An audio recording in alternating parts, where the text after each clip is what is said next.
আসসালামু আলাইকুম, সবাইকে আমার নতুন আরেকটি ভিডিওতে স্বাগতম। এখন হচ্ছে আমরা গণিতের 2 নাম্বার মডেল টেস্ট দেখব। আর আজকে হচ্ছে 20 নাম্বারের একটা মডেল টেস্ট নিব। সবাই কি ভিডিও পজ করে হচ্ছে নিজে নিজে চেষ্টা করবেন এবং হচ্ছে 20 নাম্বারে কে কত পেলেন অবশ্যই কি কমেন্টে জানাবেন, ঠিক আছে? তো ফার্স্টে আমরা যে ম্যাথটা নিছি এখানে 1 নাম্বারে এখানে কি বলছে, এখানে হচ্ছে দুইটা রাশি দিয়েছে এবং রাশি দ্বয়কে গুণ করতে বলছে, ঠিক আছে? এক্স স্কোয়ার তার উপরে কি আছে কিউব গুণ হচ্ছে এক্স কিউব, ঠিক আছে? এটা সমান কত সেটাই আমরা বের করব। তাহলে হচ্ছে আমরা জানি কি, আমরা জানি হচ্ছে পাওয়ারের উপরে পাওয়ার থাকলে কি হয়, পাওয়ারের উপর পাওয়ার থাকলে পাওয়ার পাওয়ার গুণ করতে হয়।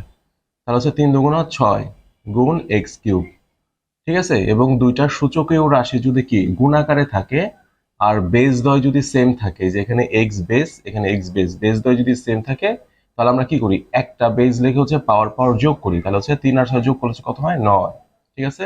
তাহলে আমাদের অ্যান্সার হচ্ছে যে এইটা x⁻৯। বোঝা যায় এগুলা সূচকের অঙ্ক। তারপরে 2 নাম্বার মান নির্ণয়ের অঙ্ক, এই টাইপের অঙ্ক হয়তো সবাই পারে কম বেশি। এখানে কি বলছে, a+b = 3 এবং হচ্ছে a-b হচ্ছে কি 2 হলে ab এর মান কত? সিম্পলি আমরা কি করবো, এখানে ab এর সূত্র ফেলবো। আমরা ab এর সূত্র কি জানি, এটা কিন্তু খুব ছোট ক্লাস থেকে আমরা দেখতেছি।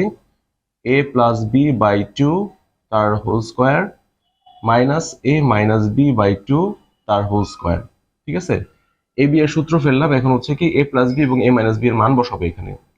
a+b এর মান কত, 3, 3/2 তার হোল স্কোয়ার মাইনাস a-b এর মান হচ্ছে 2/2 তার হোল স্কোয়ার, ঠিক আছে?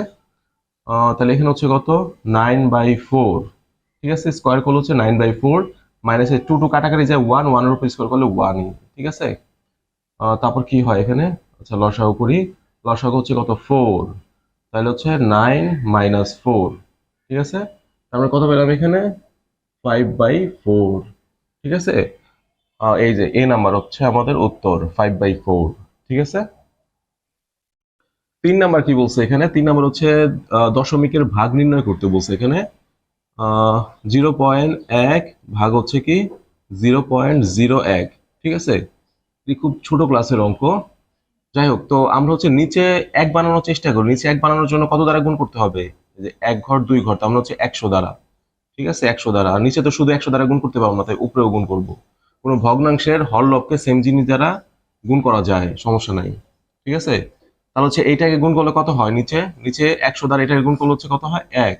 আর উপরে যদি আমরা এটাকে 100 দ্বারা গুণ করি তাহলে কত হয়, 10, ঠিক আছে? তাহলে আমাদের উত্তর কত, 10। এই উত্তর হচ্ছে আমাদের এইটা। কি বোঝা যায় এগুলা? তারপর হচ্ছে 4 নাম্বার। 4 নাম্বার হচ্ছে কি অনুপাত থেকে আসছে। 3:5 অনুপাত বিশিষ্ট দুইটি সংখ্যার সমষ্টি 56 হলে সংখ্যা দুইটির অন্তর কত, ঠিক আছে? একটা অনুপাত দেওয়া আছে আমাদের এখানে, আর এই অনুপাত, এই সংখ্যা দুইটার হচ্ছে সমষ্টি কত দেওয়া আছে, 56। তাহলে আমরা সিম্পলি একটা সমীকরণ গঠন করি, 3x প্লাস হচ্ছে কি 5x, ঠিক আছে, ইকুয়াল হচ্ছে কি 56। তাহলে হচ্ছে কত, এখানে এই দুটো যোগ করলে কত হয়, 8। 8x ইকুয়াল হচ্ছে কত, 8, হ্যাঁ? 8x ইকুয়াল হচ্ছে কত, 56। তাহলে কত, এখানে x ইকুয়াল হচ্ছে কত, 7 8 56, তার মানে হচ্ছে 7। x এর মান কত পেলাম, 7। তাহলে এখন হচ্ছে আমরা কি করবো, এখান থেকে সংখ্যা দুটি নির্ণয় করতে পারবো। একটা হচ্ছে সংখ্যা কত, 3 7 21, আর একটা সংখ্যা হচ্ছে কত, 5 7 35, ঠিক আছে? এই 35 থেকে 21 বাদ দিলে কত হয়, 14। আমাদের উত্তর হচ্ছে 14, আছে না? এই যে এইটা, এগুলা কি বোঝা যায়? অনুপাত দিছে, তার মানে হচ্ছে কি এই দুটার সাথে একটা সাধারণ রাশি গুণাকার আছে, সেই সাধারণ রাশিটা আমরা কত ধরছি, এক্স ধরছিলাম। এক্স ধরে হচ্ছে এর সাথে গুণ করছি, কত, একটা একটা সংখ্যা পাইছি। আবার সেই সাধারণ রাশির এর সাথে গুণ করছি আরেকটা সংখ্যা পাইছি। এই দুটো সংখ্যার সমষ্টি আমাদের 56 দেওয়া ছিল, ঠিক আছে? এই জন্য একটা ইকুয়েশন গঠন করে আমরা কি করছি, সাধারণ রাশিটার মান বের করছি, যে এক্স এর মান বের করছি। সেই এক্স এর মানটা হচ্ছে এখানে আর এখানে বসাইছি, আমরা দুইটা সংখ্যা পাইছি, একটা 21 আর একটা হচ্ছে কি 35, ঠিক আছে? আমাদের বের করতে বলছে কি দুইটি সংখ্যার অন্তর, এই জন্য আমরা বিয়োগ করছি, আমরা অন্তর পাইছি 14। এই যে আমাদের অ্যান্সার হচ্ছে এ নাম্বার। 5 নাম্বার কি বলছে এখানে, একটি সংখ্যার 3 গুণের সাথে দ্বিগুণ যোগ করলে 90 হয়। একটি সংখ্যার 3 গুণের সাথে দ্বিগুণ যোগ করলে 90 হয়, সংখ্যাটি কত? ঠিক আছে, আমরা সংখ্যাটি এক্স ধরি। আমরা সংখ্যাটিকে কি ধরলাম, এক্স ধরলাম। তাহলে এক্স এর 3 গুণের সাথে দ্বিগুণ যোগ করলে, এই যে 3 গুণের সাথে কত দ্বিগুণ যোগ করলে কত হয়, 90 হয়, ঠিক আছে? আমরা ইংরেজিতে লিখি 90 হয়, ঠিক আছে? একটি সংখ্যার 3 গুণের সাথে দ্বিগুণ যোগ করে, 3 গুণের সাথে দ্বিগুণ যোগ করলে 90 হয়, ঠিক আছে। তাহলে হচ্ছে সংখ্যাটি কত, সংখ্যাটি আমরা x ধরছিলাম, তাহলে এখান থেকে x এর মান বের করলেই ওকে, ঠিক আছে। তাহলে 5x ইকুয়াল হচ্ছে 90, তাহলে কত হয় এখানে x ইকুয়াল হচ্ছে কত, 90/5 ইকুয়াল হচ্ছে 18, ঠিক আছে। আমাদের উত্তর হচ্ছে 18 আছে না, এই যে বি নাম্বার হচ্ছে অ্যান্সার, ঠিক আছে। 6 নাম্বার কি বলছে এখানে, 253 ডিগ্রি কোণকে কি কোণ বলে, 253 ডিগ্রি কোণকে কি কোণ বলে, ঠিক আছে, প্রবৃদ্ধ কোণ বলে, প্রবৃদ্ধ কোণ, ঠিক আছে। কিভাবে আমি বলি, আমরা জ্যামিতির একটা ক্লাস করছিলাম, সেখানে হয়তো ব্যাখ্যা করছিলাম 180 ডিগ্রির থেকে বড়, ঠিক আছে, 180 ডিগ্রির থেকে বড় এবং হচ্ছে কি 360 ডিগ্রি থেকে ছোট কোণকে হচ্ছে আমরা প্রবৃদ্ধ কোণ বলি, কি বোঝা যায়, 180 ডিগ্রি থেকে বড় এবং 360 ডিগ্রি থেকে ছোট কোণকে হচ্ছে প্রবৃদ্ধ কোণ বলা হয়, প্রবৃদ্ধ কোণ, ঠিক আছে। তাহলে এটা কি অবশ্যই 180 ডিগ্রি থেকে বড় এবং হচ্ছে 360 ডিগ্রি থেকে ছোট, এই জন্য এই কোণটা হচ্ছে কি প্রবৃদ্ধ কোণ, বোঝা যায়। 7 নাম্বার কি বলছে এখানে, একটি সমবাহু ত্রিভুজের এক বাহুর দৈর্ঘ্য হচ্ছে 4 সেন্টিমিটার। একটি সমবাহু ত্রিভুজের, সমবাহু ত্রিভুজ কাকে বলে, যে ত্রিভুজের প্রত্যেকটা বাহুর দৈর্ঘ্য পরস্পর সমান, ঠিক আছে। ওই সমবাহু ত্রিভুজের একটি বাহুর দৈর্ঘ্য হচ্ছে 4 সেন্টিমিটার হলে এর উচ্চতা কত, এই হাইট বের করতে বলছে। সমবাহু ত্রিভুজের প্রত্যেকটা বাহুর দৈর্ঘ্য কি হয়, সমান হয়, আর প্রত্যেকটা বাহুর দৈর্ঘ্য কত দেওয়া আছে, 4 দেওয়া আছে, ঠিক আছে। 4 কি দেওয়া আছে, 4 সেন্টিমিটার দেওয়া আছে, এর হাইট বের করতে বলছে। আমরা জানি কি, আমরা জানি সমবাহু ত্রিভুজের, সমবাহু ত্রিভুজের, ত্রিভুজের উচ্চতা, উচ্চতা ইকুয়াল হচ্ছে কি, উচ্চতা ইকুয়াল হচ্ছে √3/2 ইন্টু হচ্ছে বাহু, ঠিক আছে, √3/2 ইন্টু হচ্ছে বাহু। আর ক্ষেত্রফল, ক্ষেত্রফল ইকুয়াল হচ্ছে √3/4 ইন্টু বাহু স্কোয়ার, ঠিক আছে, বাহু স্কোয়ার। এই জিনিসগুলো কিন্তু আমাদের মাথায় রাখতে হবে, ঠিক আছে, এই সূত্রগুলা। সমবাহু ত্রিভুজের বাহুর দৈর্ঘ্য জানা থাকলে আমরা তার উচ্চতাও বের করতে পারি, তার ক্ষেত্রফলও বের করতে পারি, ঠিক আছে। আমাদের যেইটা চাবে সেটাই বের করতে হবে এখানে। সমবাহু ত্রিভুজের উচ্চতা নির্ণয় সূত্র হচ্ছে √3/2 ইন্টু বাহু, এটা হচ্ছে একক, ঠিক আছে, একক। আর এটা হচ্ছে কি বর্গ একক, বর্গ একক। তাহলে আমাদের হচ্ছে এখানে বাহুর দৈর্ঘ্য দিয়ে কি চাইছে, উচ্চতা চাইছে, তাহলে আমরা এখানে কি করবো, মানটা বসাই দেবো, শেষ। মান বসাই দিয়ে এখানে √3/2 ইন্টু বাহু কত দেওয়া আছে, 4 মানে 4, ঠিক আছে। কাটাকাটি করলে কত হয়, কাটাকাটি করি 2, তার মানে হচ্ছে 2√3, 2√3 আছে এখানে, এই যে 2√3, এটা হচ্ছে আমাদের অ্যান্সার, বোঝা যায় এগুলা। তারপর কি বলছে, A B C D সামান্তরিকের, A B C D একটা সামান্তরিক, আট করি আমরা, এ বি সি ডি একটা সামান্তরিক, যে এ বি, আচ্ছা কি কোণ দিছে, বি কোণটা 100 ডিগ্রি না, একটু উল্টা করে নিই আমরা এখানে, এ বি সি ডি একটা সামান্তরিক, ঠিক আছে। এ বি সি ডি সামান্তরিকের কোণ বি হচ্ছে কি 100 ডিগ্রি, এই যে কোণ বি এর হচ্ছে 100 ডিগ্রি দেওয়া আছে, এটা 100 ডিগ্রি হলে এটাও কত 100 ডিগ্রি, ঠিক আছে। আমাদের চাইছে হচ্ছে কোণ সি এর মান, তাহলে কোণ সি কত, এটা আমরা এক্স ধরি, এটা এক্স হইলে এটাও এক্স, বোঝা যায়। আমাদের এখানে কোণ বি এর মান দেওয়া আছে, আর আমরা জানি কি সামান্তরিকের বিপরীত কোণ দ্বয় পরস্পর কি সমান, এই কোণ এবং এই কোণ সমান, এবং এই কোণ এবং এই কোণ কি পরস্পর সমান, ঠিক আছে। আমাদের কোণ বি এর মান দিয়ে আছে 100, তাহলে এর বিপরীত কোণ আছে ডি, তাহলে ডি এর মানও 100। আর সি এর মান বের করতে বলছে, তাই আমরা সি এর মান ধরছি এক্স, তাহলে সি এর মান এক্স ধরলে পরে এর বিপরীত কোণ এ, এর মানও এক্স। আর আমরা জানি কি সামান্তরিক, সামান্তরিক হচ্ছে কি চারটা কোণের সমষ্টি কত 360 ডিগ্রি, তাহলে হচ্ছে এই দুটো যোগ করলে হচ্ছে কত হয় 200 ডিগ্রি, প্লাস এই দুটো যোগ করলে হচ্ছে কত হয় 2x ইকুয়াল হচ্ছে কত 360 ডিগ্রি, তাহলে 2x ইকুয়াল হচ্ছে কত, বিয়োগ করলে 160 ডিগ্রি, ঠিক আছে, 160 ডিগ্রি। তাহলে এই 2 পাশে না ভাগ করলে কত হয়, x ইকুয়াল হচ্ছে কত 80 ডিগ্রি, 80 ডিগ্রি আছে, যেটা হচ্ছে আমাদের অ্যান্সার, বোঝা যায়। 9 নাম্বার কি বলছে এখানে, ও কেন্দ্র বিশিষ্ট বৃত্তে ডি এ বি জে এর মধ্যবিন্দু, ঠিক আছে। আমরা একটা বৃত্ত আট করি, ও কেন্দ্র বিশিষ্ট একটা বৃত্ত, ঠিক আছে। এই ও কেন্দ্র বিশিষ্ট একটা বৃত্তে ডি হচ্ছে এ বি জে এর মধ্যবিন্দু, ডি হচ্ছে এই এ বি জে এর মধ্যবিন্দু হচ্ছে কি ডি, ঠিক আছে। তাহলে কোণ এ ও ডি আমরা এটা যোগ করি, এ ও ডি, এই কোণ, এই কোণের মান কত দেওয়া আছে 45 ডিগ্রি, ঠিক আছে। এই কোণের মান হচ্ছে 45 ডিগ্রি দেওয়া আছে আমাদের, এ ও ডি এর মান 45 ডিগ্রি হলে ও A D, O A D মানে এই কোণের মান চাইছে, এটার মান কত, ঠিক আছে। এখন এখানে কিন্তু আমাদের অনেক কিছু বুঝার আছে, বুঝার আছে বলতে কি কোন একটা বৃত্তে যদি যে কোনো জে এর মধ্যবিন্দু আর হচ্ছে যদি আমরা কি কেন্দ্র যোগ করি তাহলে যে সরলরেখা পাই সেটা হচ্ছে জে এর উপর লম্ব হয়। ঠিক আছে, কোনো একটা বৃত্তের কেন্দ্র এবং হচ্ছে যে কোনো জে এর মধ্যবিন্দু যদি আমরা যোগ করি তাহলে এটা কি লম্ব হয়, জে এর উপর লম্ব হয়। ঠিক আছে, যেহেতু এটা লম্ব হয়েছে তার মানে এখানে কি একটা 90 ডিগ্রি কোণ উৎপন্ন হয়েছে। এই যে এখানে একটা কি হয়েছে 90 ডিগ্রি কোণ উৎপন্ন হয়েছে, 90 ডিগ্রি, একটা 90 ডিগ্রি কোণ উৎপন্ন হয়েছে এখানে। কত ডিগ্রি? 90 ডিগ্রি।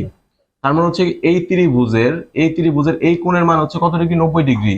তাহলে এই কোণের মান যদি 90 ডিগ্রি হয় তাহলে এই দুইটা কোণের যোগফল 90 ডিগ্রি হবে। এই দুইটা কোণের যোগফল কত? 90 ডিগ্রি। যার মধ্যে হচ্ছে এটা হচ্ছে 45 ডিগ্রি, তাহলে বাকি এটার মান হচ্ছে কত হবে? 45 ডিগ্রি হবে। এটা কিন্তু সহজ জিনিস, ঠিক আছে, কঠিন কিছু না। তাহলে উত্তর হচ্ছে কত? 45 ডিগ্রি, যে এটা হচ্ছে আমাদের অ্যান্সার। ঠিক আছে, তারপরে 10 নম্বর কি বলছে? 0.023, 0.023 এর 1% কত? হচ্ছে 0.023 এর 1%। 1% মানে 1/100। ঠিক আছে, মানে এইটাকে আমরা কি করব? 100 দ্বারা ভাগ করব। এটাকে হচ্ছে আমরা কি করব? 100 দ্বারা ভাগ করব। তাহলে এটাকে 100 দ্বারা ভাগ করলে কি হয়? দশমিকের পরে দুইটা শূন্য বাড়বে, শেষ। দশমিকের একটা দুইটা শূন্য, এই 100 দ্বারা ভাগ করার জন্য এখানে দুইটা শূন্য হয়েছে, আর 023 ছিল। ঠিক আছে, আমাদের অ্যান্সার হচ্ছে এইটা। ঠিক আছে, অ্যান্সার হচ্ছে এইটা। ঠিক আছে, 11 নম্বর কি বলছে এখানে? উল্লেখিত ভগ্নাংশগুলোর মধ্যে কোনটির মান সবচেয়ে বেশি? ঠিক আছে, মানে ভগ্নাংশের মধ্যে কম্পেয়ার করা অঙ্কগুলো আমাদের প্রায় সময় চলে আসে। তো এখানে হচ্ছে 4টা ভগ্নাংশ দিছে, বলছে এই 4টার মধ্যে কোনটা সবচেয়ে বেশি। তো এটা একদম ইজি একটা জিনিস, কারণ সবগুলা লব কি সেম, লব সেম। যেহেতু এখানে সবগুলা ভগ্নাংশের লবই সেম, ঠিক আছে, সেজন্য হচ্ছে নিচে যেটা সবচেয়ে বড় সেটা হচ্ছে সবচেয়ে ছোট সংখ্যা, আর নিচে যেটা সবচেয়ে ছোট সেটা হচ্ছে সবচেয়ে বড় সংখ্যা। ঠিক আছে, এটা কিন্তু দেখে বোঝা যাইতেছে যে যেহেতু উপরে হচ্ছে কি সবগুলা ভগ্নাংশের লব, লব হচ্ছে কি লব সেম, লব একই। ঠিক আছে, লব একই, সেজন্য হচ্ছে কি, সেজন্য হচ্ছে নিচে মানে হর যেটার সবচেয়ে বড় সেই ভগ্নাংশটা হচ্ছে কি সবচেয়ে ছোট হবে। মানে এখানে এইটা হচ্ছে সবচেয়ে ছোট, আর যে ভগ্নাংশের হর সবচেয়ে ছোট হবে সেটা হচ্ছে সবচেয়ে বড় হবে। এইটা হচ্ছে সবচেয়ে বড় এই 4টার মধ্যে। ঠিক আছে, আর আমাদের হচ্ছে কি দুইটা ভগ্নাংশের মধ্যে কম্পেয়ার করা যায়, আমরা একটু করি। এই যে আমি একটু শিখিয়ে রাখি, অনেকে হয়তো জানেন এগুলা। 16, আমরা যদি এই দুইটা ভগ্নাংশের মধ্যে কম্পেয়ার করি যে কোনটা বড় কোনটা ছোট, ঠিক আছে, এখানে অন্য যে কোনো কিছু থাকতে পারতো, আমরা কি করবো? যে আর আর এই গুণ করব। এই যে এই 16 আর এই 1, ঠিক আছে, এই দুইটা এখানে যে দুইটা সংখ্যায় থাকুক আর আর এই গুণ করে হচ্ছে এই উপরে লিখবো 16। আবার সেম একইভাবে হচ্ছে কি এই দুইটা গুণ করবো, আর আর এই দুইটা গুণ করে হচ্ছে এই যে উপরে লিখবো 20। যেটার উপরে হচ্ছে বড় হবে সেটাই হচ্ছে বড়, আর যেটার উপরে হচ্ছে ছোট হবে সেটাই হচ্ছে কি ছোট। ঠিক আছে, তার মানে এইটার উপর হচ্ছে 20, এটার উপর 16। তার মানে হচ্ছে এই যে এই ভগ্নাংশটা হচ্ছে বড় আর এই ভগ্নাংশটা হচ্ছে ছোট, এই দুটোর মধ্যে যদি আমরা কম্পেয়ার করি। ঠিক আছে, আমরা এইভাবে করতে পারি। যখন হচ্ছে আমাদের উপরের লবগুলো হচ্ছে কি মানে আলাদা আলাদা থাকবে, একই থাকবে না, তখন হচ্ছে আমরা এইভাবে কম্পেয়ার করব। ঠিক আছে, আবার হচ্ছে কি যে এইভাবে দেখি এই যে 16 তার সাথে হচ্ছে কি 15, এই দুটো আমরা কম্পেয়ার করবো। তো এই দুটো কম্পেয়ার করলে হচ্ছে কি হয়, যে এইটা আর এটা গুণ করবো, গুণ করেছে এই উপরে লিখবো, আর এইটা এবং এইটা গুণ করবো, গুণ করেছে এই উপরে লিখবো। তাহলে এটার উপরে কি বড়, তার হচ্ছে এই ভগ্নাংশটা বড় আর এই ভগ্নাংশটা হচ্ছে ছোট। ঠিক আছে, সেম একইভাবে হচ্ছে কি এই যে 1/15 আর তার সাথে হচ্ছে 1/12, তাহলে এটার সাথে এটা গুণ করবো, তাহলে কত হয় এখানে 12, আর এটার সাথে এটা গুণ করবো তাহলে হচ্ছে 15। তার হচ্ছে কি এই ভগ্নাংশের উপরে হচ্ছে 15 আর এই ভগ্নাংশের উপরে হচ্ছে কি 12, তার মানে হচ্ছে ফাইনাল হচ্ছে এই ভগ্নাংশটা হচ্ছে আমাদের বড়। ঠিক আছে, মানে আমাদের উপরের লবগুলো যদি আলাদা আলাদা থাকে তাহলে হচ্ছে আমরা এইভাবে কি করতে পারি, কম্পেয়ার করতে পারি দুইটা ভগ্নাংশের মধ্যে। ঠিক আছে, আর যেহেতু এখানে হচ্ছে কি সবগুলা ভগ্নাংশের উপরের সংখ্যাটা মানে হচ্ছে লব একই, সেক্ষেত্রে হচ্ছে আমরা শুধু নিচের সংখ্যাটা দিয়ে হচ্ছে আমরা বিচার করতে পারি যে কোন ভগ্নাংশ বড় এবং কোন ভগ্নাংশ ছোট। ঠিক আছে, বোঝা যায়? এগুলো কিন্তু আমাদের সবাই ক্লিয়ার থাকতে হবে, খুবই ইজি জিনিস এগুলা। 12 নম্বর কি বলছে? 12 নম্বর হচ্ছে শতকরা 5 টাকা হার সুদে, শতকরা 5 টাকা হার সুদে মানে হচ্ছে আমাদের এখানে ইন্টারেস্ট রেট দেওয়া আছে কত? 5%। ঠিক আছে, শতকরা 5 টাকা হার সুদে 120 টাকার 3 বছরের সুদে আসলে কত হয়? সুদে আসলে কত হয়? তাহলে এখানে দেওয়া আছে কি আর এর মান দেওয়া আছে হচ্ছে 5%, আর এত টাকার 3 বছরে তার মানে হচ্ছে পি এর মান দেওয়া আছে 120, আর 3 বছরে মানে এন ইকুয়াল দেওয়া আছে হচ্ছে 3 বছরে, সুদে আসলে কত হয়? তাহলে আমরা এখান থেকে কি করব? সুদটা বের করি। তো সুদটা বের করতে বললে এই আসলের সাথে যোগ করে দিলে আমরা সুদে আসলে পাই যাব। তাহলে আই ইকুয়াল হচ্ছে আমরা জানি কি পি আর এন। ঠিক আছে, পি আর এন। তাহলে পি এর মান হচ্ছে 120 গুণ আর এর মান কত, এই যে 5%, 5% মানে হচ্ছে 5/100, ঠিক আছে। আর হচ্ছে কি এন এর মান হচ্ছে 3 বছর মানে 3। তাহলে এখন হচ্ছে আমরা কি করি, ক্যালকুলেশন করি, যে এর সাথে একটা শূন্য কাটলাম, 5 চোখে 5, 5 দুগুণা 10, ঠিক আছে। তাহলে 2 আর 6 কাটাকাটি করলাম, 3 6 18, কত পেলাম আমরা, 3 বছরে ইন্টারেস্ট পাইলাম হচ্ছে 18। তাহলে আমাদের এখানে বের করতে বলছে কিন্তু সুদে আসলে, আমাদের কিন্তু শুধু সুদ বের করতে বলেন, আমরা শুধু এখানে সুদ বের করলাম, সুদ বের করছে হচ্ছে 18। আর আসল কত ছিল, আসল ছিল 120, তাহলে 120 এর সাথে আমরা 18 যোগ করব, তাহলে কত হয় এখানে, যোগ করলে হচ্ছে কত হয়, 138, ঠিক আছে। আমরা 3 বছর পর হচ্ছে ইন্টারেস্ট কত পাবো, 18 টাকা। আর আমাদের আসল কত ছিল, 120 টাকা, তাহলে 120 আর 18 সুদে আসলে 138 টাকায়, এটা হচ্ছে আমাদের অ্যান্সার, ঠিক আছে। 13 নাম্বার কি বলছে এখানে, এবিসি ত্রিভুজের এবি ইকুয়াল হচ্ছে এসি, এবিসি ত্রিভুজের হচ্ছে এবি বাহু আর এসি বাহু সমান বলে দিছে, এবং হচ্ছে কোণ বিসিএ 80 ডিগ্রি দেওয়া আছে, ঠিক আছে। আমরা একটা ত্রিভুজ আট করি এখানে, ঠিক আছে, একটা এ বি সি একটা ত্রিভুজ আট করলাম, যার হচ্ছে এ বি এবং হচ্ছে এসি এই দুটা বাহু পরস্পর সমান বলা আছে প্রশ্নে, এবং কোণ বিসিএ, বিসিএ মানে এই কোণ ওরা কত দেয়া দিছে, 80 ডিগ্রি দেয়া দিছে, ঠিক আছে। কোণ এবিসি, কোণ এ বি সি মানে এই কোণের মান ওরা বের করতে বলছে, এটা খুবই সহজ একটা প্রশ্ন। কারণ হচ্ছে আমরা জানি কি, কোন ত্রিভুজের মানে যে কোনো ত্রিভুজ হোক, ত্রিভুজের যদি দুইটা বাহু পরস্পর কি হয়, সমান হয়, ত্রিভুজের দুইটা বাহু পরস্পর সমান হলে ওই সমান সমান বাহুদ্বয়ের বিপরীত কোণদ্বয় পরস্পর সমান হয়, ঠিক আছে। তার মানে হচ্ছে এই এবিসি ত্রিভুজের এবি বাহু এবং হচ্ছে এসি বাহু পরস্পর সমান, তার মানে হচ্ছে এবি বাহু এর বিপরীত কোণ হচ্ছে এইটা এবং এসি এর বিপরীত কোণ হচ্ছে এইটা, তারপরে এই দুইটা কোণও কি পরস্পর সমান হবে, ঠিক আছে। আর এই কোণের মান যেহেতু ওরা 80 ডিগ্রি বলে দিছে, তার মানে এই কোণের মান হচ্ছে কি হবে, 80 ডিগ্রি হবে। আমাদের উত্তর হচ্ছে এই 80 ডিগ্রি, ঠিক আছে। 14 নম্বর কি বলছে, একটি সরলরেখার উপর অঙ্কিত বর্গক্ষেত্রের ক্ষেত্রফল, একটি সরলরেখার উপর অঙ্কিত বর্গক্ষেত্রের ক্ষেত্রফল ওই সরলরেখার 3/1 উপর অঙ্কিত বর্গক্ষেত্রের ক্ষেত্রফলের কত গুণ হবে।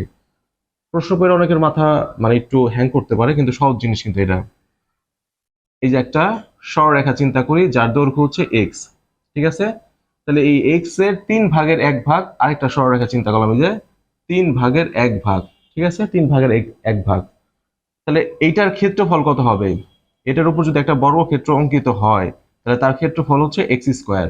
আর এই 3/1 উপর যদি একটা বর্গক্ষেত্র অঙ্কিত হয় তাহলে এটার ক্ষেত্রফল কত হবে, x²/9, ঠিক আছে, x²/9 বোঝা যায়। একটি সরলরেখার উপর অঙ্কিত বর্গক্ষেত্রের ক্ষেত্রফল, একটা সরলরেখা আমরা এক্স চিন্তা করলাম, এই এক্স সরলরেখার উপর মানে এক্স দৈর্ঘ্যের একটা সরলরেখার উপর যদি আমরা একটা বর্গক্ষেত্র অঙ্কন করি তাহলে ওই বর্গক্ষেত্রের ক্ষেত্রফল হচ্ছে x², ঠিক আছে। তাহলে এই সরলরেখার 3/1 মানে হচ্ছে x/3, x/3 মানে x/3 দৈর্ঘ্যের একটা সরলরেখার উপর যদি আমরা কি করি, একটা বর্গক্ষেত্র অঙ্কন করি, তাহলে তার ক্ষেত্রফল কি হবে, x²/9, ঠিক আছে, x²/9। তাহলে এইটা আর এইটার মধ্যে সম্পর্ক কি, আমরা যদি লিখি x² ইকুয়াল হচ্ছে কি x²/9, কখন আমরা ইকুয়াল লিখতে পারবো, এটার সাথে একটা 9 গুণ করলে হচ্ছে আমরা কি করতে পারবো, এর সাথে একটা 9 গুণ করলে দুটো ইকুয়াল লিখতে পারবো, 9 9 কাটাকাটি যে x² হয়, x² ইকুয়াল x², ঠিক আছে। তার মানে এইটার মানে এইটা হচ্ছে কি এইটার 9 গুণের সমান, ঠিক আছে। এই যে x² হচ্ছে কি x²/9 এর 9 গুণের সমান, এই যে আমাদের অ্যান্সার হচ্ছে এইটা, ঠিক আছে। আমি একটু দ্রুত বলতেছি, অনেকের বুঝতে অসুবিধা হইতে পারে, কিন্তু বোঝা যায় কিন্তু এগুলা, ঠিক আছে, 9 গুণের সমান। 15 16 এই দুইটাই হচ্ছে মান নির্ণয় থেকে আসছে, আর এগুলি হয়তো সবাই পারে কম বেশি। a+b ইকুয়াল হচ্ছে √3 দেওয়া আছে এবং a-b ইকুয়াল হচ্ছে √2 দেওয়া আছে, এত হলে 8ab ইন্টু a² + b² এর মান কত সেটা আমাদের বের করতে বলছে। কার মান বের করতে বলছে এখানে, 8ab ইন্টু a² + b² এটার মান বের করতে বলছে। তো এটাকে যদি আমরা একটু ভাঙায় লিখি তাহলে কি হয়, 4ab ইন্টু হচ্ছে 2a² + b², ঠিক আছে। মানে আমরা 8টাকে হচ্ছে 4 আর 2 এ ভাঙাইলাম, 4 দুগুণে 8, ঠিক আছে। এখন হচ্ছে আমরা কি কি করব, সূত্রে ফেলবো। 4ab এর একটা সূত্র আছে, 2 ইন্টু a² + b² একটা সূত্র আছে। 4ab এর সূত্র কি, a প্লাস b তার square minus a minus b তার হোল স্কোয়ার, ঠিক আছে। এটা কার সূত্র, এটা হচ্ছে এই 4ab এর সূত্র। এবং হচ্ছে আরেকটা কি আছে, টু ইন্টু এ স্কোয়ার প্লাস বি স্কোয়ার একটা সূত্র আছে। টু ইন্টু এ স্কোয়ার প্লাস বি স্কোয়ার সূত্র হচ্ছে এ প্লাস বি তার হোল স্কোয়ার প্লাস এ মাইনাস বি তার হোল স্কোয়ার। ঠিক আছে, আমরা কি করলাম, ফোর এ বি এর সূত্রে ফেললাম এইটা, এবং হচ্ছে টু ইন্টু এ স্কোয়ার প্লাস বি স্কোয়ার সূত্রে ফেললাম এইটা। ঠিক আছে, এই সূত্র হয়তো সবাই জানেন আপনারা, যাই হোক। এখন হচ্ছে আমরা কি করবো, শুধু মান বসাবো। এটার মান হচ্ছে √3, তার উপর স্কোয়ার, মাইনাস হচ্ছে √2, তার উপর স্কোয়ার। অবশ্যই কি সেম ব্র্যাকেট দিয়ে গুণাকারে থাকবে এখানে। √3 তার উপর স্কোয়ার প্লাস হচ্ছে √2 তার উপর স্কোয়ার। ঠিক আছে, √3 স্কোয়ার মানে হচ্ছে 3, আর √2 স্কোয়ার মানে হচ্ছে 2। 3 থেকে 2 বাদ দিলে কত হয়, 3 থেকে 2 বাদ দিলে হচ্ছে 1। ঠিক আছে, ইনটু গুণাকার আছে কিন্তু। আর 3 আর 2 যোগ করলে কত হয় 5, 1 আর 5 গুণ করলে কত হয় 5। ঠিক আছে, আমাদের উত্তর হচ্ছে 5। 5 আছে না, এই যে সি নাম্বার হচ্ছে আমাদের উত্তর। ঠিক আছে, তারপরে 16 নাম্বার কি বলছে এখানে, 16 p minus one by p equal 5 হলে, p minus one by p equal 5 হলে p square plus one by p square equal কত। ঠিক আছে, p square plus one by p square equal হচ্ছে কত। আমরা কিন্তু জানি কি a square plus b square equal হচ্ছে এ প্লাস বি তার হোল স্কোয়ার মাইনাস 2ab। ঠিক আছে, এইটারই কিন্তু আরেকটা সূত্র আছে। একটা কি সূত্র, এ মাইনাস বি তার হোল স্কোয়ার প্লাস 2ab। ঠিক আছে, মানে এ স্কোয়ার প্লাস বি স্কোয়ার সূত্র হচ্ছে কি আমরা দুইটা লিখতে পারি। আমরা যদি ব্র্যাকেটের ভিতরে যদি আমরা কি দেই, প্লাস দেই, তাহলে বাইরে হচ্ছে কি মাইনাস, আর যদি ভিতরে যদি আমরা মাইনাস দিই তাহলে বাইরে হচ্ছে প্লাস। এখন আমরা হচ্ছে ভিতরে প্লাস দিব না মাইনাস দিব, এটা নির্ভর করে হচ্ছে আমাদের মান দেওয়া আছে কার, তার উপরে। যেহেতু এখানে মাইনাসের মান দেওয়া আছে, তার মানে হচ্ছে আমরা এটাকে যখন সূত্রে ফেলবো, p square plus one by p square, এটাকে যখন আমরা সূত্রে ফেলবো তখন কি হবে, যেহেতু আমাদের মাইনাসের মান দেওয়া আছে, তার মানে অবশ্যই কি ভিতরে আমরা মাইনাস দিব। ঠিক আছে, তার হোল স্কোয়ার, এই যে বাইরে যা প্লাস 2ab। ঠিক আছে, আর যদি এখানে কি থাকতো, প্লাসের মান দেওয়া থাকতো, তাহলে আমরা ভিতরে প্লাস দিতাম, বাইরে যা মাইনাস দিতাম। ঠিক আছে, তাহলে p minus one by p মান কত 5, 5 স্কোয়ার প্লাস হচ্ছে 2, এই পি আর ওয়ান বাই পি কাটাকাটি যায়, তাহলে 5 এর উপর স্কোয়ার করলে হচ্ছে 25, 25 আর হচ্ছে প্লাস 2 আকারে আছে। ঠিক আছে, তাহলে 27। অ্যান্সার কত, 27। এই বি নাম্বার হচ্ছে আমাদের উত্তর। 17 নাম্বার কি বলছে এখানে, একটি বাঁশের 1/5 অংশ হচ্ছে লাল, 1/5 অংশ হচ্ছে লাল, 1/4 অংশ হচ্ছে সবুজ ও 1/3 অংশ হচ্ছে কালো কাগজে আবৃত, এবং অবশিষ্ট অংশ 6 মিটার। ঠিক আছে, একটা বাঁশের কিছু অংশ হচ্ছে কি করছে, লাল কাগজে আবৃত করছে, কিছু অংশ হচ্ছে সবুজ কাগজে আবৃত করছে, এবং কিছু অংশ হচ্ছে কালো কাগজে আবৃত করছে, এবং বাঁশের বাকি অবশিষ্ট যে অংশ তার দৈর্ঘ্য দেওয়া আছে আমাদের 6 মিটার। তাহলে আমাদের চাইছে কি এখানে মোট বাঁশটির দৈর্ঘ্য কত। আমরা কি করবো এখানে, মোট বাঁশটির দৈর্ঘ্য, মোট বাঁশটির দৈর্ঘ্য ইকুয়াল হচ্ছে এক্স মিটার ধরে নেই। ঠিক আছে, মোট বাঁশটির দৈর্ঘ্য হচ্ছে এক্স মিটার। তাহলে এক্স এর এত অংশ লাল, এক্স এর এত অংশ সবুজ, এক্স এর এত অংশ কালো। ঠিক আছে, তার মানে কি দাঁড়ালো বেসিক্যালি, x/5 যোগ হচ্ছে x/4 যোগ হচ্ছে x/3। ঠিক আছে, এই অংশটুকু হচ্ছে আমাদের কি করা আছে, মানে এইটুকু দৈর্ঘ্য হচ্ছে আমাদের লাল সবুজ এবং কালো কাগজে আবৃত করা আছে, এবং বাকি কতটুকু 6 মিটার হচ্ছে অবশিষ্ট বাঁশের। এবং হচ্ছে আমরা টোটাল বাঁশের দৈর্ঘ্য কত ধরছি, এক্স মিটার, তাহলে এটা ইকুয়াল হচ্ছে এক্স মিটার। কি বোঝা যায় এখানে, আমরা টোটাল বাঁশের দৈর্ঘ্য কত ধরছি, এক্স মিটার। তাহলে এক্স এর এই যে এক্স এর 1/5, এটা হচ্ছে কি লাল, তার মানে এটা দাঁড়ায় কি x/5, এতটুকু দৈর্ঘ্য হচ্ছে কি লাল রং, মানে লাল কাগজ আবৃত করা আছে। সেম একইভাবে হচ্ছে কি এই যে x/4, এতটুকু হচ্ছে কি সবুজ, সবুজ কাগজে আবৃত করা আছে, এবং হচ্ছে x/3, এতটুকু হচ্ছে কি কালো কাগজে আবৃত করা আছে। তাহলে আমরা কি করলাম, এই তিনটাকে যোগ করলাম আর অবশিষ্ট বাঁশের অংশটাও যোগ করলাম, ইকুয়াল হচ্ছে কি টোটাল বাঁশের দৈর্ঘ্য যেটা ধরছিলাম সেটা লিখলাম, একটা সমীকরণ গঠন করলাম। এই সমীকরণ থেকে হচ্ছে আমরা কি করবো, এক্স এর মান বের করবো। এক্স এর মান বের করলে আমরা কি মোট বাঁশের দৈর্ঘ্য পাবো। বোঝা যায়, সহজ জিনিস কিন্তু। তাহলে এখন হচ্ছে আমরা কি করি, এখান থেকে হচ্ছে লসাগু করি, 3 4 12, 5 12 60। ঠিক আছে, 60, এই তিনটা ভগ্নাংশ শুধু আমরা কি করতেছি, লসাগু করতেছি, মানে এক্স গুলো এক জায়গায় করতেছি। তাহলে 60 ভাগ করলে হচ্ছে 12, তার মানে 12x প্লাস হচ্ছে কত 15, তার মানে হচ্ছে 15x প্লাস হচ্ছে 20, 3 20 60, তার মানে হচ্ছে 20x প্লাস 6 ইকুয়াল হচ্ছে x। ঠিক আছে, এই সবগুলো যোগ করলে কত হয় 35, 47, 47x বাই হচ্ছে 60। ঠিক আছে, প্লাস হচ্ছে 6 ইকুয়াল হচ্ছে এক্স। ঠিক আছে, এখন হচ্ছে আমরা 6টার এই পাশে রাখি আর এক্স 2টার এক পাশে করে দিই। তার মানে 6 ইকুয়াল হচ্ছে কত, এক্স মাইনাস 47 এক্স বাই হচ্ছে 60, হচ্ছে 60। ঠিক আছে, 6 ইকুয়াল হচ্ছে কত, লসাগু করলে কত 60, তার মানে হচ্ছে 60 এক্স মাইনাস 47 এক্স। ঠিক আছে, এখন এটা থেকে এটা বিয়োগ করলে কত হয়, এটা আমরা আগে লিখি 13 এক্স ভাগ হচ্ছে কত 60 ইকুয়াল হচ্ছে কি, এই পাশে ছিল হচ্ছে 6। ঠিক আছে, তার মানে হচ্ছে কত 13 এক্স ইকুয়াল হচ্ছে কত 6 6 36 আর একটা শূন্য 360। তার মানে হচ্ছে এক্স ইকুয়াল কত 360 ভাগ হচ্ছে 13। ঠিক আছে, 360 ভাগ হচ্ছে 13, 13 ভাগ হচ্ছে 360। ঠিক আছে, তাহলে হচ্ছে 2 দেওয়া যায় কত 26, 13 দুগুণা 26 কত হয় 10, তো 10 কেটে আনলাম তাহলে কত হয় 5 13 65, 5 6 13 কত 65, 78, 78 আরেকটা যায় 91, 7 13 হচ্ছে 91, তাহলে কাটলো হচ্ছে 9। ঠিক আছে, 9 যায় না, তার মানে একটা দশমিক আনলাম, দশমিকের জন্য একটা শূন্য আনলাম, তাহলে কত 6 দেওয়া, ওই যে 6 দেওয়া কত হয় 78, 6 উত্তর কত আছে, এই যে অলরেডি মিলে গেছে। ঠিক আছে, 27.6 আর নিচে দু একটা হইতে পারে, 27.69। ঠিক আছে, আর কোনোটার সাথে কিন্তু মিলে না, তার মানে আমরা কিন্তু এতটুকু করে উত্তর পাই গেলাম। আমাদের অ্যান্সার হচ্ছে কি, এই যে ডি নাম্বার। 18 নম্বর কি বলছে এখানে, একটি বর্গক্ষেত্রের ক্ষেত্রফল এক্স বর্গ একক, এর কর্ণের দৈর্ঘ্য কত। মানে আমাদের একটি বর্গক্ষেত্রের ক্ষেত্রফল দেওয়া আছে, এর কর্ণের দৈর্ঘ্য বের করতে বলছে। তাহলে হচ্ছে দেওয়া আছে কি ক্ষেত্রফল, ক্ষেত্রফল ইকুয়াল হচ্ছে এক্স, তাহলে বাহু ইকুয়াল কত হবে, বাহু হচ্ছে √এক্স। ঠিক আছে, কারণ আমরা জানি কি বর্গক্ষেত্রের বাহুকে স্কয়ার করলে হচ্ছে আমরা কি পাই, ক্ষেত্রফল পাই। ঠিক আছে, ক্ষেত্রফল, তার মানে ক্ষেত্রফলকে বর্গমূল করলে হচ্ছে আমরা বাহু পাবো। এই জন্য হচ্ছে ক্ষেত্রফল ছিল এক্স, এই এক্স কে আমরা কি করছি বর্গমূল করছি, আমরা বাহুর দৈর্ঘ্য পাইছি। আর আমরা হচ্ছে কি বর্গক্ষেত্রের কর্ণের দৈর্ঘ্য কি জানি, বর্গক্ষেত্রের কর্ণের দৈর্ঘ্য। ঠিক আছে, কর্ণের দৈর্ঘ্য ইকুয়াল হচ্ছে √2 ইন্টু বাহু। ঠিক আছে, যারা আমার মানে পরিমিতি ক্লাসটা করছেন তারা হয়তো সূত্রগুলো জানেন।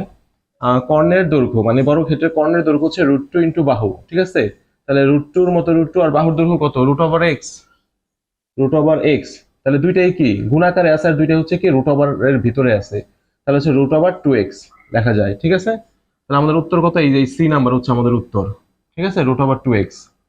19 নম্বর কি বলছে এখানে, দুইটি আয়তাকার কক্ষের ক্ষেত্রফল সমান, দুইটি আয়তাকার কক্ষের ক্ষেত্রফল সমান বলে দিছে। প্রথম কক্ষের দৈর্ঘ্য ও প্রস্থ যথাক্রমে 20 মিটার এবং হচ্ছে 15 মিটার, আর দ্বিতীয় কক্ষের দৈর্ঘ্য দেওয়া আছে, প্রস্থ বের করতে বলছে। ঠিক আছে, মানে দুইটা আয়তাকার কক্ষ, যে দুইটা কক্ষের ক্ষেত্রফল সমান এবং একটা কক্ষের আমরা দৈর্ঘ্য প্রস্থ জানি, তাহলে দৈর্ঘ্য প্রস্থ জানলে কি হবে, দৈর্ঘ্য গুণন হচ্ছে প্রস্থ ইকুয়াল হচ্ছে ওই কক্ষের ক্ষেত্রফল। আর হচ্ছে দ্বিতীয় কক্ষের কি জানি আমরা, শুধু দৈর্ঘ্য জানি, প্রস্থ জানি না, জানি না। যেহেতু দুইটার ক্ষেত্রফল সমান বলে দিছে এর জন্য দুইটার দৈর্ঘ্য প্রস্থ গুণ করে ইকুয়াল লিখছি। ঠিক আছে, তো এখান থেকে আমরা কি বের করবো, শুধু হচ্ছে প্রস্থটা বের করবো। তার মানে প্রস্থ ইকুয়াল হচ্ছে কি, এই যে 20 গুণ 15 ভাগ হচ্ছে কত 18।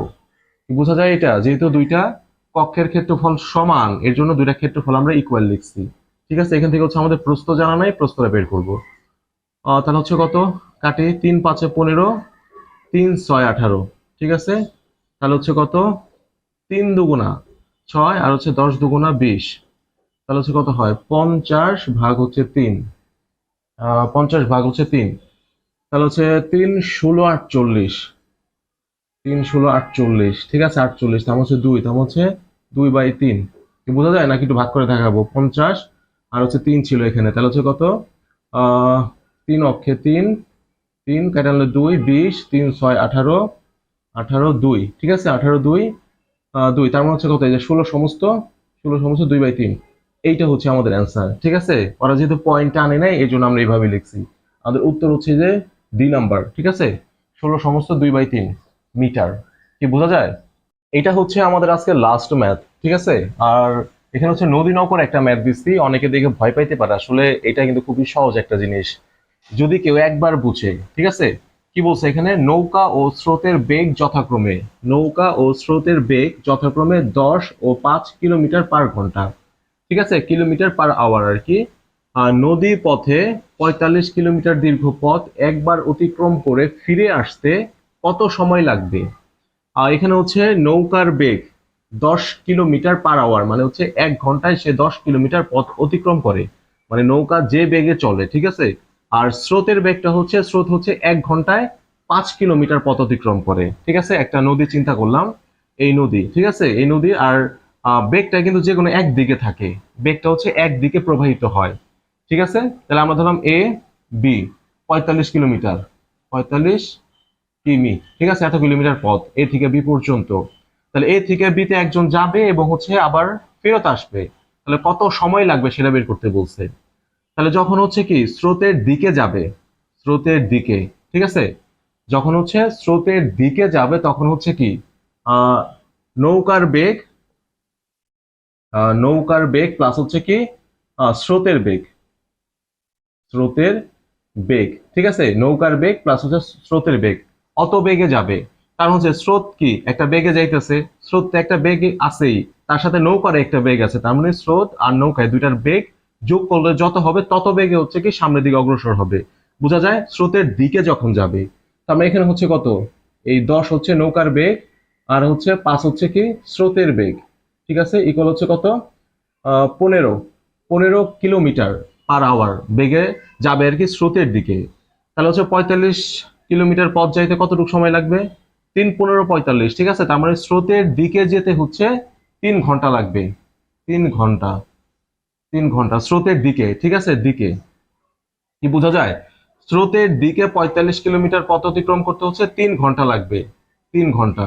আবার ফিরে আসতে স্রোতের বিপরীত দিকে যখন ফিরে আসবে তখন হচ্ছে কি নৌকার বেগ, নৌকা হচ্ছে যে বেগের সামনের দিকে আগাবে, স্রোতের কারণ হচ্ছে কি আবার পিছন দিকে যাবে, তার নৌকার বেগ হচ্ছে কত, নৌকার বেগ হচ্ছে 10 মাইনাস হচ্ছে স্রোতের বেগ, স্রোতের বেগ, ঠিক আছে, তার মাইনাস হচ্ছে 5, মানে নৌকা হচ্ছে কি 10 কিলোমিটার পার আওয়ার বেগের সামনের দিকে আগাবে, বাট হচ্ছে স্রোত আবার উল্টা দিকে যাওয়ার কারণে সে আবার 5 কিলোমিটার পার আওয়ার বেগে পিছন দিকে চলে যাবে। তার মানে বিয়োগ করে কত থাকে 5, ঠিক আছে।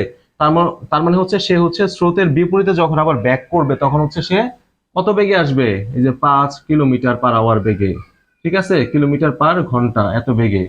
বোঝা যায়, তার মানে হচ্ছে সে হচ্ছে 3 ঘন্টায় যাবে, বাট আসতে তার সময় লাগবে কত, এই 45 কিলোমিটার পথ স্রোতের বিপরীত দিকে আসতে তার সময় লাগবে হচ্ছে কত, ভাগ করি আমরা 5 নং 45, ঠিক আছে, 5 নং মানে 9 ঘন্টা সময় লাগবে, 9 ঘন্টা, ঠিক আছে, বিপরীতে, বিপরীতে 9 ঘন্টা সময় লাগবে। তাহলে যেতে লাগবে হচ্ছে কত 3 ঘন্টা, আর ফেরত আসতে লাগবে হচ্ছে 9 ঘন্টা। বোঝা যায় এগুলা।